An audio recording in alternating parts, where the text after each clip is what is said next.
श्री स्वामी समर्थ जयशंकर. नमस्कार मित्रांनो, मी अक्षय जाधव आपल्या टेल्स ऑफ सेंट या यूट्यूब चॅनलवरती सगळ्यांचं खूप खूप स्वागत करतो. दत्तात्रेय प्रभूंचे प्रिय व्रत कुठले?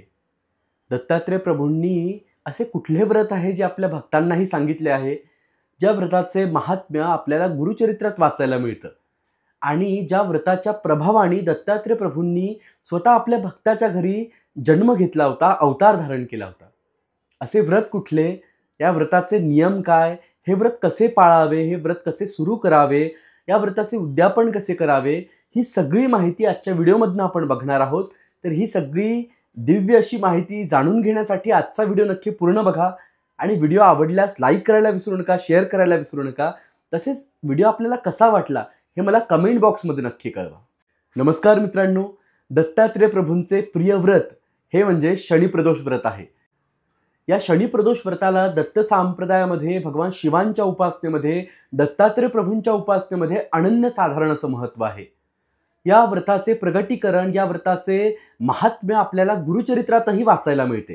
गुरुचरित्रातल्या 8व्या अध्यायामध्ये भगवान श्रीपाद श्रीवल्लभ महाप्रभूंनी या व्रताची महती सांगितली आहे, या व्रताचे महात्म्य विशद केले आहे. तर आपण या व्रताची माहिती आज जाणून घेऊयात. तर प्रदोष म्हणजे काय? तर सायंकाळचा जो काळ असतो त्याला प्रदोष काळ असं म्हटलं गेलं आहे. पण हा विशेष केव्हा होतो? तर जेव्हा त्रयोदशी ही तिथी सायंकाळ व्याप्त होते तेव्हा मग ही तिथी प्रदोषाची, भगवान शिवांच्या उपासनेची विशेष अशी तिथी होते. खरं पाहता शिवपुराण स्कंदपुराणानुसार प्रदोष काळी भगवान शिवांचं पूजन हे अतिशय पुण्यकारक आहे.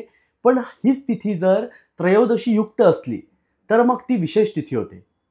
जर ही त्रयोदशी युक्त तिथी शनिवारी आली, सोमवारी आली, मंगळवारी आली, या वेगवेगळ्या वारी आली तर त्याला वेगवेगळे नाव आहे. जसे शनिवारी जर आली तर त्याला शनिप्रदोष असे म्हणतात. सोमवारी जर आली तर त्याला सोमप्रदोष म्हणतात. तीच जर तिथी मंगळवारी आली तर त्याला भौमप्रदोष म्हणतात. आणि या सगळ्या वैशिष्ट्यपूर्ण तिथीचे वेगवेगळे शिवपूजनाचे नियम आहेत आणि या दिवशी जर आपण पूजन केलं, शिवपूजन केलं तर त्याचे वेगवेगळे महात्म्य पण आहे.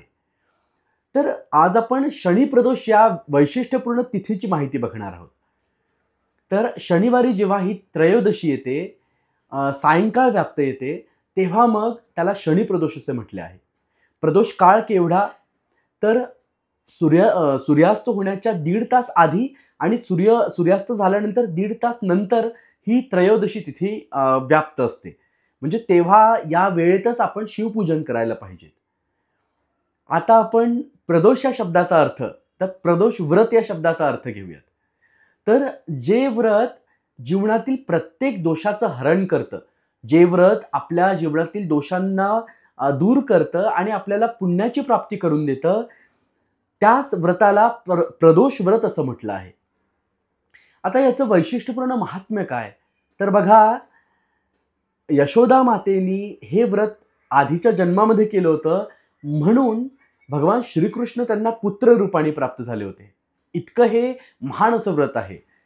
तेच बघा, आपण जर गुरुचरित्रात 8व्या अध्यायात बघितलं तर एक स्त्री जेव्हा कुरवपुरी आत्महत्या करायला जाते तेव्हा भगवान श्रीपाद श्रीवल्लभ महाप्रभू तिला शनिप्रदोष व्रत करायची आज्ञा करतात. ते तिला त्याचं महात्म्य सांगतात.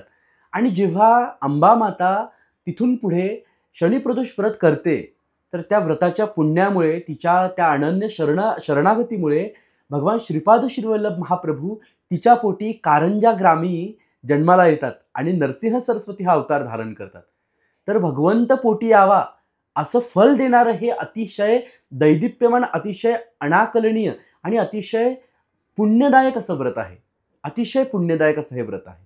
आता या व्रतासाठी नियम काय आहेत किंवा हे व्रत कोण करू शकतं? तर बघा, हे व्रत, शनिप्रदोष हे व्रत कुणीही व्यक्ती करू शकतं.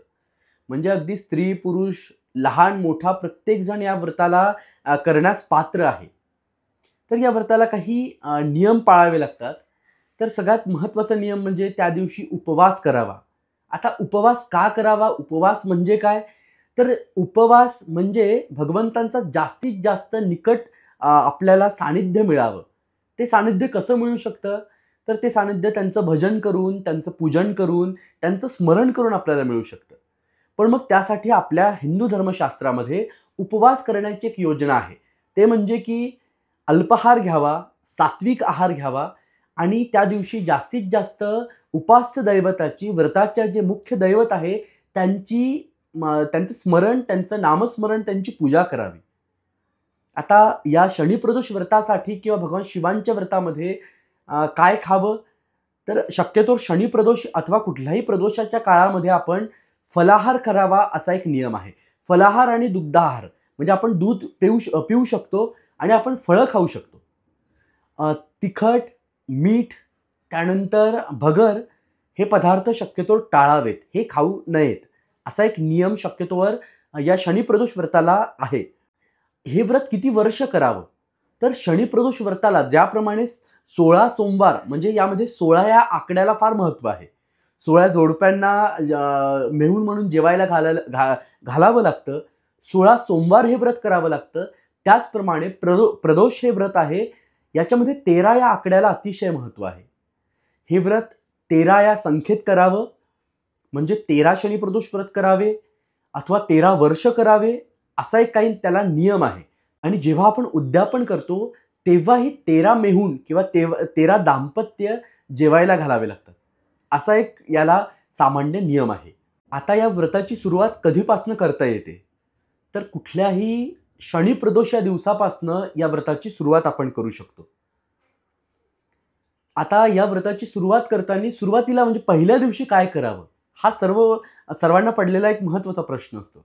तर मी बऱ्याच लोकांशी याबद्दल चर्चा केली आणि एक महत्त्वाचं तुम्हाला सांगतो की गुरुजींकडनं पुण्याह वाचन हा एक छोटासा विधी असतो, तो करून घ्यावा. त्यांना आपल्या घरी बोलवावं अथवा आपण मंदिरात जावं.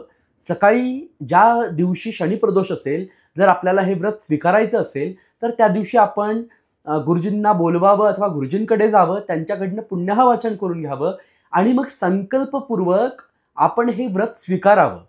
एक वैशिष्ट्यपूर्ण असा संकल्प असतो, देश, काल, तिथी याचा उच्चार करून तर तो संकल्प करावा आणि ते व्रत स्वीकारावं. आणि मग त्या दिवशीपासून आपल्या हे शनिप्रदोष व्रताचा जो साधनेचा प्रवास आहे तो सुरू होतो. मग त्या दिवशी सकाळी हे पुण्याह वाचन वगैरे झाल्यानंतर आपण आपल्या नित्यपूजा करावी, नित्य आह्निक करावं. तुमचा जो नित्यक्रम असेल, आपल्या घरच्या देवतांची पूजा, तुम्हाला गुरुमंत्र असेल तर गुरुमंत्राची पूजा, त्यानंतर तुमचं नित्याचं काही वाचन असेल, गुरुचरित्र, दत्त महात्म्य अथवा देवी महात्म्य अथवा कुठलाही आपण ग्रंथ वाचत असाल तर त्याचं वाचन करावं. भगवान शिवांचं जे पंचाक्षरी मंत्र आहे नमः शिवाय, या मंत्राचा जप करावा. त्यानंतर मग सायंकाळी पुन्हा एकदा स्नान करावं आणि मग गुरुजींना बोलवून अथवा गुरुजींकडे मंदिरात जाऊन आपण शक्य झाल्यास म्हणजे आपण हे कराच, पण जर आपल्याला काही कारणामुळे जर गुरुजी उपलब्ध नसतील तर आपण स्वतःही आपल्या पद्धतीने षोडशोपचार पूजन करावं. पण गुरुजी जर आपल्याला मिळालेत अथवा ते मंदिरामध्ये अवेलेबल असले, त्यांना वेळ असला अथवा आपण गुरुजींचा संपर्क करून त्यांचा वेळ घेतला तर त्यांच्याकडनं भगवान शिवाचं षोडशोपचार पूजन करावं आणि त्यानंतर त्यांच्याकडनं देवांना रुद्राभिषेक करून घ्यावा. हे या व्रतातलं फार महत्त्वाचा भाग आहे. गुरुजींकडनं रुद्राभिषेक करून देवांचं षोडशोपचार अत्यंत सुंदर पद्धतीने पूजन करावं. देवांना नैवेद्य कुठला प्रिय आहे हा प्रश्न प्रत्येकाला असतोच. तर भगवान शिवांना किंवा भगवान शिवांच्या व्रतामध्ये चुरम्याचे लाडू हे देवांना अतिशय प्रिय आहेत. तर चुरम्याचे लाडू आपण आपल्या माता भगिनींना विचारावं आणि त्यांच्याकडून तो करून घ्यावा. शक्यतोवर तो सोहळ्यात केला तर फार उत्तम, अथवा धूत वस्त्रात स्नान करूनच करून घ्यावा. त्यानंतर मग दही भाताचा नैवेद्य हा पण महत्त्वाचा आहे. तर हे दोन्ही नैवेद्य अभिषेकाच्या वेळी मंदिरात न्यावे आणि मग तो देवांना नैवेद्य दाखवावा. अशा प्रकारे शिवपूजन झालं की मग घरी यावं. तेव्हा बघा एक महत्त्वाचं म्हणजे शिवमंदिरामध्ये आपण 108 वेळा निदान भगवान शिवांच्या कुठल्याही आपल्या आवडत्या मंत्राचा जप करावा. कारण कुठल्याही व्रतामध्ये जपाला अनन्यसाधारण महत्त्व असतं.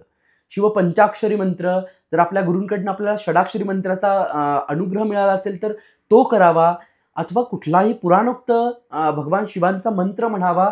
कुठलं स्तोत्र आपल्याला प्रिय असेल तर स्तोत्र म्हणावं. रुद्राष्टक अतिशय उत्तम आहे ते म्हणावं. असे स्तोत्र आणि जप आपण नक्की करा. त्यानंतर मग घरी येऊन भगवान शिवांचं स्मरण करून मग उपवास सोडावा. अशा प्रकारे शनी प्रदोषाचं व्रत करण्याची एक सामान्यतः नियमावली आहे. आता सर्वात महत्त्वाचं, शनी प्रदोष व्रत का करावं अथवा त्याची फलश्रुती काय? तर बघा, प्रदोष व्रत हे आपल्या जीवनातले जेवढेही दोष आहेत, पूर्व कर्माने जे दोष निर्माण झाले आहेत, ग्रहदोष असू द्यात, पितृदोष असू द्यात, अनेक दोष असतात आपल्या जीवनात, तर त्या दोषांचं निवारण करण्याची ताकद ही शिव उपासनेत असते. आणि जर आपण पर्व काळात म्हणजे शनी प्रदोष, सोम प्रदोष अशा पर्व काळामध्ये भगवान शिवांची नियमात राहून, व्रतस्थ राहून जर उपासना केली तर आपल्याला या दोषातनं मुक्तता मिळते. आणि पुत्रप्राप्तीसाठी हे व्रत अतिशय महत्त्वाचं आहे, यशोप्राप्तीसाठी अतिशय महत्त्वाचं आहे. जीवनातील जे कष्ट आहेत ते दूर करण्यासाठी हे व्रत अनेक भक्त लोक करतात. तर आपलं इच्छित जे मनोकामना असेल, जी काही आपली आशा असेल ती पूर्ण करण्याचं सामर्थ्य या व्रतामध्ये आहे. तर अशा प्रकारे हे अतिशय सुंदर असं भगवान शिवांचं व्रत आहे. हे व्रत आपण नक्की जरूर आपल्याला शक्य असेल तर करा, याचा अनुभव घ्या. आजवर हजारो लोकांनी, लाखो लोकांनी या व्रताच्या महात्म्याचा अनुभव घेतला आहे. तर आपल्याला ही माहिती कशी वाटली हे मला कमेंट बॉक्समध्ये नक्की कळवा. अजून आपल्याला काही विषय जाणून घ्यायचे असेल तर तेही विषय मला कमेंट बॉक्समध्ये कळवा. आणि व्हिडिओ लाईक करायला, शेअर करायला विसरू नका. इथेच थांबतो. अवधूत चिंतन श्री गुरुदेव दत्त. रामकृष्ण हरी. हर हर महादेव. नमस्कार.